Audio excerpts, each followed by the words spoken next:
No, oh, is that a hint? Yeah. Take them off? Yes. Thank you.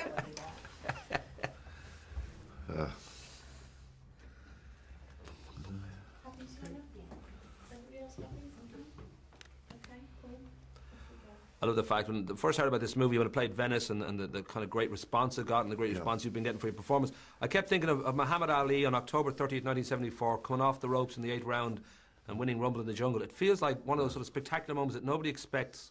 I don't know whether you knew from the moment you signed on with Darren that this is going to be one of those movies that could really change things. I knew when I met Darren because of the feedback that I got from people whose opinions I respected about him. I saw a couple of his movies that I thought were very interesting, very good. And then when I met the man, you know, I went, whoa, I got my hands full. He's smarter than the rest of us, and he's relentless in his pursuit of breaking new ground and being not doing the normal, just taking it a step further. You know, his choice of doing this material in like a documentary sort of objective way with a handheld camera and not making it like a typical, I would say, Hollywood kind of movie. Let's say anybody else who took this particular material, I don't know if, when I read it, I don't know if I would be jumping for joy going, oh, I can't wait to do this. My whole thing was working with this man. Well, of course, when you sat down with him, and you've said it before, he was pretty blunt with you. He said that you'd ruined your career for 15 years, that you couldn't raise a nickel on your name. And well, he was blunt, but he was truthful. Right. And he had the balls to say it to my face and point his little finger at me and then tell me he couldn't pay me, and everybody knows that story. And I'm sitting there, you know, thinking, you know, he's got balls, he's got brains, this is my kind of guy. And there was, I had read the material, and I already knew, as smart as Darren is, that I had spent many more years in the gyms with the weightlifting and with fighters or what have you. And there were pieces in them. There was dialogue and stuff that weren't in the material that needed to be in the material. And I thought if Darren would let me, you know, educate him to that life, because he's not a gym guy. And, you know, he's not athletic, really. He's an intellectual that rides a bicycle, you know. And, you know, I've been pumping iron my whole life, and I was going to say kicking ass, but I'll leave that out. And so there were things that, you know, that you pay the price for when you're and I relate this to myself with the character, when you're unaccountable, when you don't care or think about the repercussions. And then that day comes when you're a certain age, and they, you know, whether you're a footballer or a rugby or tennis player or race car driver, and they go, well, listen, we got this young guy that's coming, and you know, we're gonna sell you to, you know, the team in the bush, you know, and, for a quarter, you know. And it's like, this guy Randy's not ready to go out to the pasture yet. He's still doing things where he's trying to get that edge to still look a certain way at that age. He's still pumping iron. He's still taking the juice. He still is irresponsible with his daughter, even when he's trying so hard to, and he's so alone, you know, because he's lost everything for those glory years. And now he's alone in a trailer, and he's living in a state of shame, in a state of disgrace. And unless you've been there, you don't really know what that's like. Well, I know you've said before, your psychiatrist said that we all live in shame all the time, and that notion that you took the script with Darren for a few months and pretty much rewrote every word that right. the Ram says, and I would imagine then that there's a certain amount of blood in the tracks for you, that there are things being said here in the way, and a lot of people have sort of seen this as a metaphor almost for you too, that here's this, you know, character who had the 80s all to himself and then kind of blew it a little bit, and now here's your moment again. Blew it big time. Right. Yeah. Yeah. But was there a sense for you too that this was really a way your voice was coming through him, that you were able to say things, that you were dealing with your own position? I didn't use it as some sort of therapeutic, you know, parallel. There were.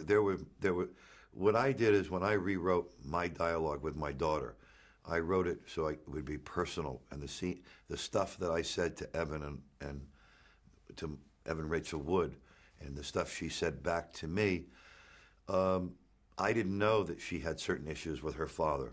You know, let's say whatever they were, abandonment or this, that, or the other. But I knew that every word that came out of my mouth, I had said to someone that I cared for that was leaving. And you only, let's say when somebody that you love very much is going out the door, you only got a certain amount of time to get shit out of your mouth, and you got to do whatever you can to keep that person there and not leave you.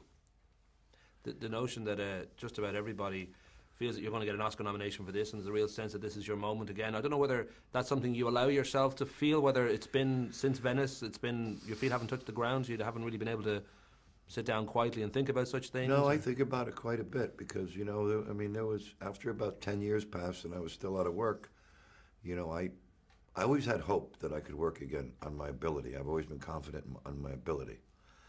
But I self-destructed in such a terrible way, and I behaved in such a irresponsible way. I thought after 10 years had gone by and I was still just getting a little day here or 2 days here, I didn't know if I was going to get that chance again, And so I just tried to keep moving forward, and just keep trying to take steps forward because I had goals in mind.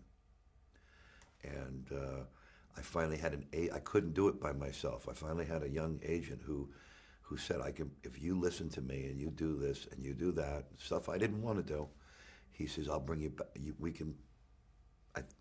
We'll bring you back. And he made me promises, and he's kept every damn one of them.